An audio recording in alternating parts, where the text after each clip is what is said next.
Baik, Ibu gimana Bu? Sudah cerah ya Bu Ika ya. Cerah sekali ya Bu ya. Gimana nih, kemarin kan kita sudah bincang-bincang mengenai Ibu akan mengamati ya kan, karena supervisi pembelajaran Bu Ika. Silakan Bu Ika, hari ini kita akan bertemu untuk mendengarkan bagaimana Bu Ika nanti melaksanakan pembelajaran hari ini. Baiklah Ibu, hari ini saya merencanakan melakukan pembelajaran pada kelas 11B Teknik Otomotif Industri. Nah, mata pelajaran yang akan saya bawakan nanti itu adalah sistem kontrol elektropneumatik. Ya.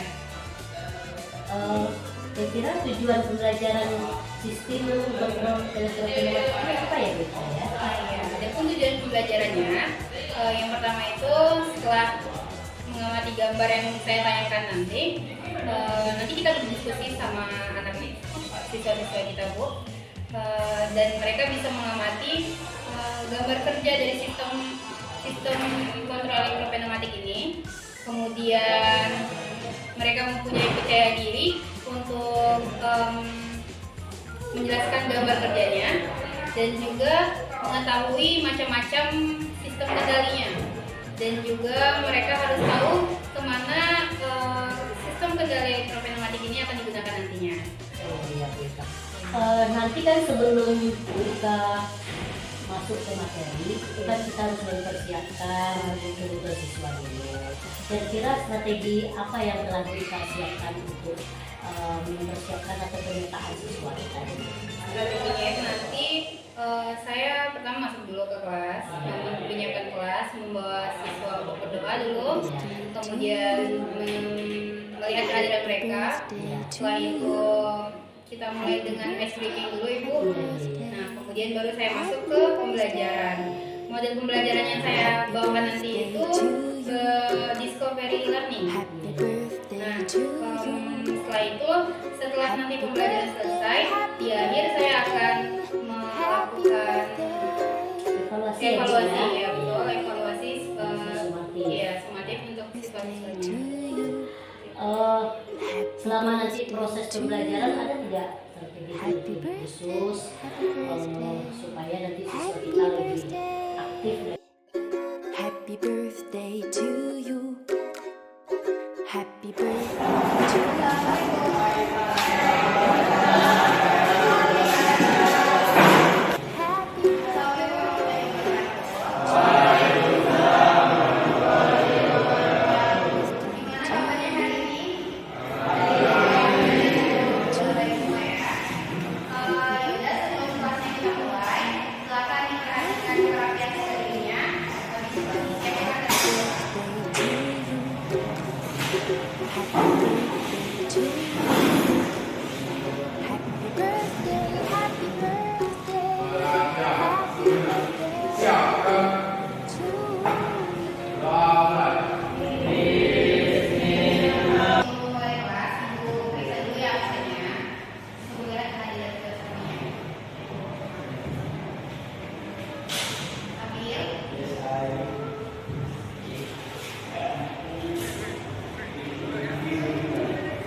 Oke, hari ini kita akan belajar mengenai sistem kendali elektropneumatik. Nah, pembelajaran kita ini nanti Ibu bagi kalian dalam 3 kelompok.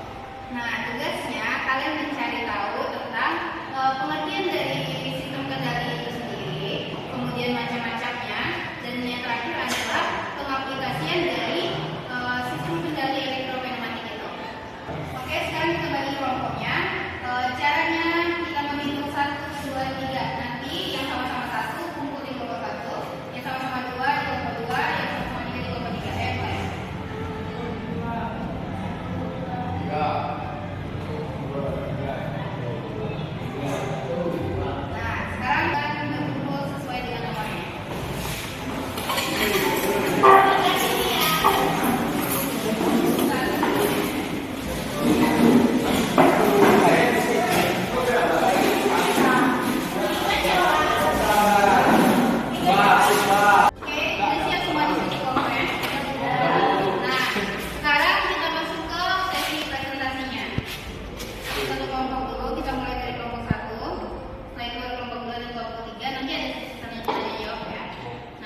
Ika rasakan setelah melakukan pelaksanaan pembelajaran di kelas 11A kemarin?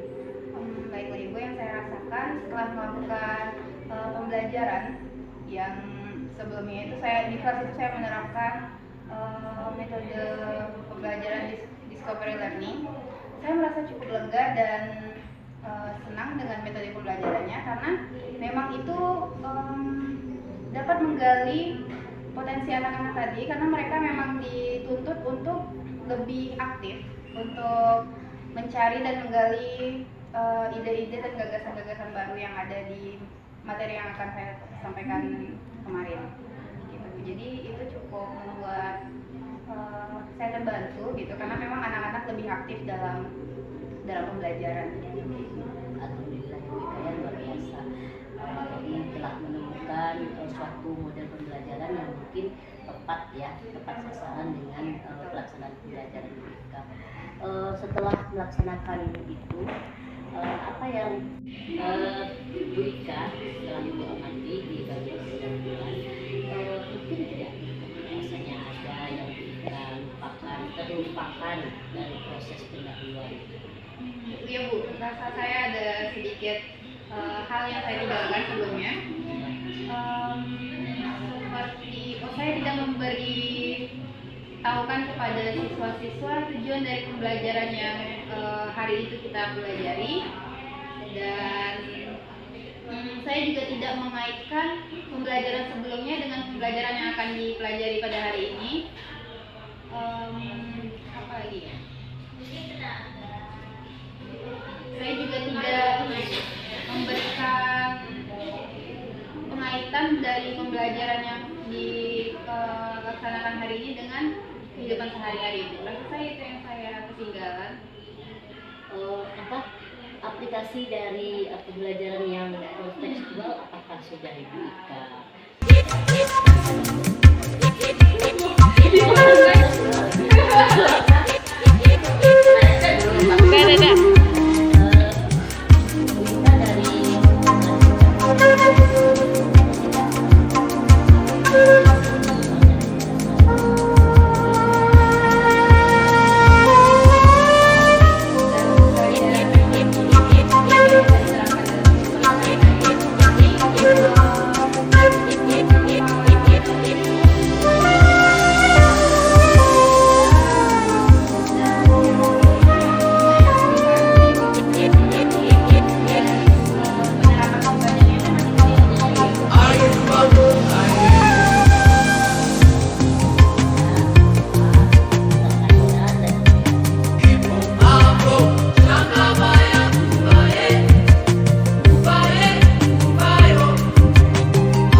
bisa jadi diambil dari luar Bu. Itu disiapkan oleh siswa sendiri dan pastinya tidak memberatkan mereka. Mereka bisa mencari sarana prasarana apa saja yang dibutuhkan untuk pembelajaran itu yang ada di sekitar mereka gitu. Contohnya kemarin saya sempat membuat praktik membuat mobil-mobilan yang bisa bergerak sendiri. Nah, untuk covernya itu mereka bisa mencari kayu atau kardus yang ada di sekitar mereka yang bekas, nggak harus beli baru, sehingga itu bisa mereka gunakan lagi dalam proses pembelajaran tersebut. Biasa Bu. Iya, Ibu. Dah.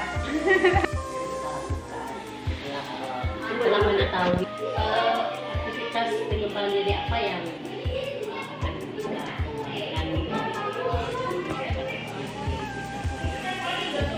Untuk kedepannya, saya berencana untuk mengikuti webinar-webinar tentang media pembelajaran Ibu, sehingga nanti saya bisa menyiapkan media pembelajaran yang sesuai dengan pembelajaran yang akan berlangsung hari ini juga, dan media pembelajaran yang menarik dan beragam agar minat siswa itu besar dalam proses pembelajaran, dan juga sehingga kebutuhan visual siswa terpenuhi. Itu aja, gak jadi yang satu lagi. Kalau faktor pendukungnya itu gimana? sarana prasarana. Pelajaran itu faktor pendukung apa yang Bu Ika bisa gunakan. Nah, faktor pendukung apa nih faktor pendukung? Ada di sekolah, misalnya kalau nanti ada di sekolah, mungkin dari siswa sendiri yang artinya barang-barang tadi itu ada di lingkungannya. Faktor pendukung apa yang bisa digunakan? Faktor pendukung apa yang bisa mendukung dan meningkatkan kompetensi kita? Faktor pendukungnya itu adalah sarana prasarana yang mungkin bisa disediakan oleh sekolah, atau jika sekolah tidak mumpuni bisa jadi diambil dari luar Bu.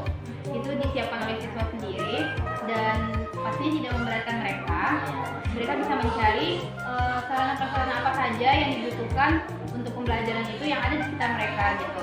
Contohnya kemarin saya sempat membuat praktik membuat mobil-mobilan yang bisa bergerak sendiri. Nah, untuk covernya itu mereka bisa mencari kayu atau kardus yang ada di sekitar mereka yang bekas, nggak harus beli baru, sehingga itu bisa mereka